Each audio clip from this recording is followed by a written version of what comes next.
Good afternoon, students. So, here now we have come to our chapter number 4, that is presentation of data. Okay. So, what do you mean by presentation of data? देखो पहले हमने क्या पढ़ा, collection of data, फिर हम लोग आए organisation, data को ऑर्गेनाइज करना सीख गया.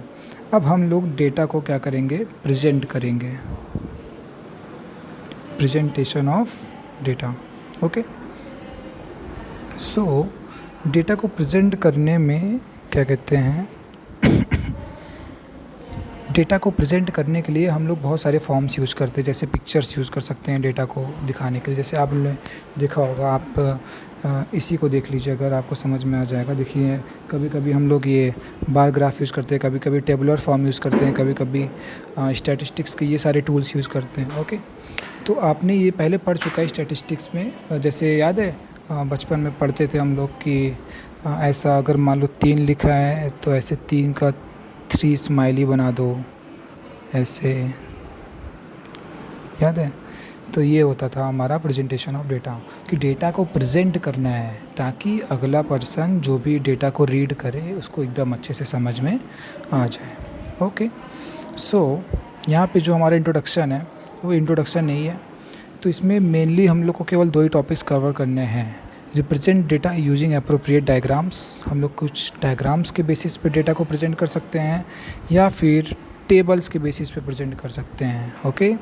सो यहाँ पे लिखा है textual presentation of data. In textual present data are described within the text. Data को हम लोग टेक्स्ट में ही डिस्क्राइब कर सकते हैं. When the quantity of data is not too large, अगर डेटा छोटा है, मान लो जो हमने डेटा कलेक्ट करके लाया वो अगर स्मॉल क्वांटिटी में है तो हम उसको टेक्सचुअल प्रेजेंटेशन कर सकते हैं. ओके. जैसे बट अगर पूरे कंट्री का डेटा को अगर प्रेजेंट करना हो, जैसे सेंसस ऑफ इंडिया, तो वो तो हम लोग टेक्स्ट के फॉर्म में प्रेजेंट नहीं कर सकते ना, बिकॉज अगर टेक्स्ट हम लोग यूज़ करेंगे तो कितने पेजेस लग जाएंगे टेक्सचुअल प्रेजेंटेशन ऑफ डेटा को कलेक्ट करने में. Okay. So that is why we came to a point or क्या कहते हैं, presentation of data with the help of क्या कहते हैं, टेबल फॉर्म या फिर diagrammatic form, any form we can use. Okay. अगला टॉपिक हमारा है tabular presentation of data. Tabular, what do you mean by tabular? देखो जो हमारा मेन इंपॉर्टेंट स्टेप स्टार्ट होता है वो यहीं से स्टार्ट होता है. What is tabular presentation of data? अब देखो टेबल्स के फॉर्म में हमने डेटा को प्रेजेंट करना है. कैसे? टेबल्स. जैसे यहाँ पे अब देखो, जैसे यहाँ पे ये क्वेश्चन को इसने, जैसे मान लो इसको कुछ डेटा दिया था, इसने ऐसे प्रेजेंट किया. अब इसी को मेरे दिमाग में अगर कोई और फॉर्म समझ में आ रहा है मैं उसमें भी कर सकता हूँ. लाइक इसने सेक्स मेल फीमेल टोटल यहाँ पे लिखा है, रूरल अर्बन लिखा है, टोटल 82 65 74 ऐसे किया है. मैं आपको इसका एक बैक क्वेश्चन करके दिखाऊंगा कि इनको हम लोग अपने फॉर्म में भी कैसे चेंज कर सकते हैं. सो दिस इज़, अगर किसी कोई आपसे पूछे what is tabular presentation of data, then data are presented in rows and columns. जब डेटा को हम लोग किसी रो एंड कॉलम्स के फॉर्म में प्रेजेंट करते हैं, that is called tabular presentation of data. For example see table 4.1, see table 4.1, ये देखो 4.1 ही है.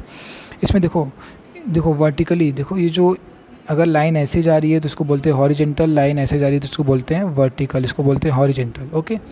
तो जब हम लोग horizontal and vertical lines use करते हैं, देखो इसको हम लोग ऐसे बना सकते थे ना, तो इसमें हमने वर्टिकल्स लाइन, देखो इधर ऐसे यूज किया ये सारी लाइंस, तो वर्टिकल हो गया, हॉरिजेंटल हो गया.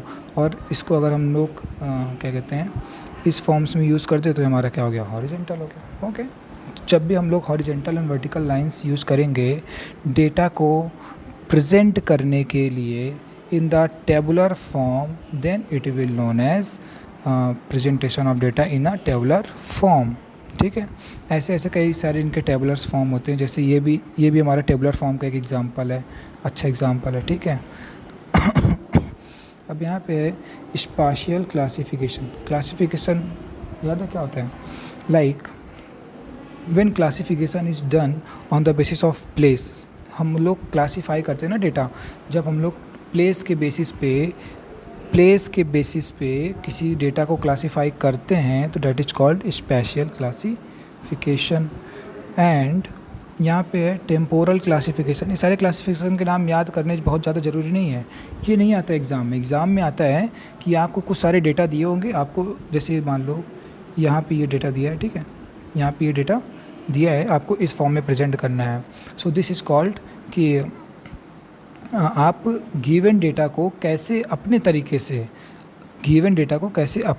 से प्रेजेंट कर सकते हैं, that is called class presentation of data. Okay, अब जैसे मान लो टेबलर फॉर्म ऑफ डेटा को प्रेजेंट करने के लिए सबसे ज़्यादा ज़रूरी है कि टेबल नंबर लिखना।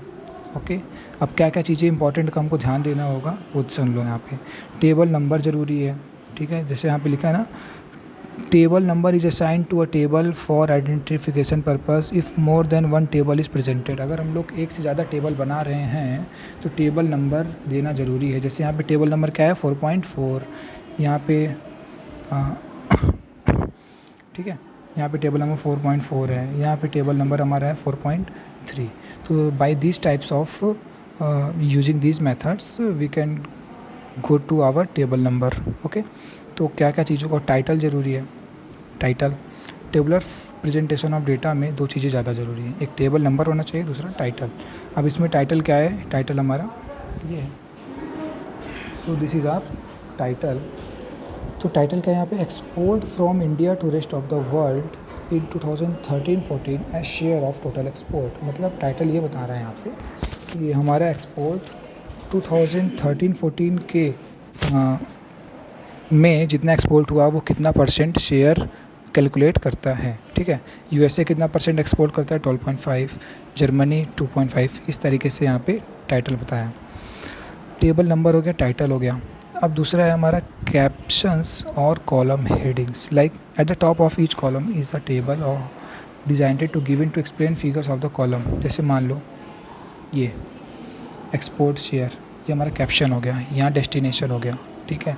तो ये हमारा हो गया कैप्शन, ये हमारा हो गया टाइटल, और ये हो गया हमारा टेबल नंबर। ओके, नाउ और क्या ज़रूरी होता है, stubs and row headings. Stubs and row headings like जो रो का हमारा हेडिंग है ये, कि हमने यहाँ पे क्या किया, टोटल किया है। ओके, तो पूरा मिला के हमको 4 चीज़ों का ध्यान रखना है। 1 मिनट।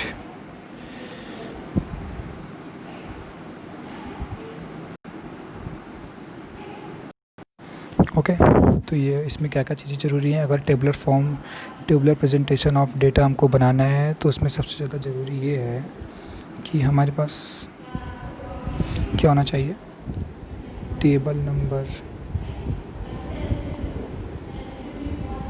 और क्या होना चाहिए, टाइटल, और क्या होना चाहिए, देखिए यहाँ पे क्या है, caption, column heading, stubs and row heading. Okay, caption and row headings, got it. ये हो गया हमारा tabular presentation of data. Okay, now हमको पढ़ना है ज्योमेट्रिक डायग्राम।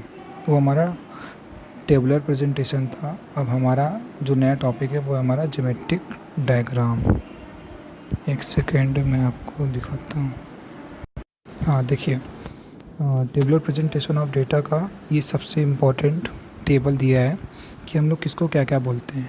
जो मैंने आपको बताया था, ये हो गया हमारा टेबल नंबर, ये हो गया हमारा टाइटल। अब इसमें क्या हो गया, ये यहाँ पे जो लिखते हैं हम लोग, ये सारी चीज़ों को क्या बोलेंगे, कॉलम हेडिंग। ओके, अब कितनी यूनिट है इसमें, जैसे ये 1 यूनिट हो गया, एक, फिर यहाँ पे 1-2 यूनिट, ये हमारा ये 3 यूनिट, ऐसे इसको बोलते हैं यूनिट्स। ओके, और इसको बोलते हैं body of the table. Okay, ये जो हमारा इतना पोर्शन है इसको बोलते हैं बॉडी ऑफ द टेबल। फिर यहाँ पे हमारा रो हेडिंग हो गया, जैसे ये 1, 2, 3, ठीक है। और यहाँ पे हम लिखते हैं सोर्स मतलब ये डेटा को जो हमने फॉर्म किया है ये कहाँ से उठाया है, कहाँ से लिया है। फिर हमारा जो आता है वो note, figures are around to nearest crore. मतलब यहाँ पे ज़रूरी नहीं हम लोग यही लिखें, यहाँ पे कुछ भी लिख सकते हैं। ओके, सो ये रहा एक हमारा good format of the tabular presentation of data.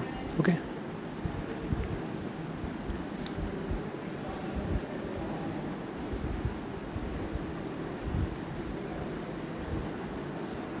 So thank you class. अब हम लोग आपको अगले टॉपिक में पढ़ाएंगे कि ज्योमेट्रिक डायग्राम कैसे बनाते हैं. ज्योमेट्रिक डायग्राम में भी अलग से होते हैं हमारे बार डायग्राम, फ्रीक्वेंसी डायग्राम सीखेंगे, फिर अर्थमेटिक डायग्राफ.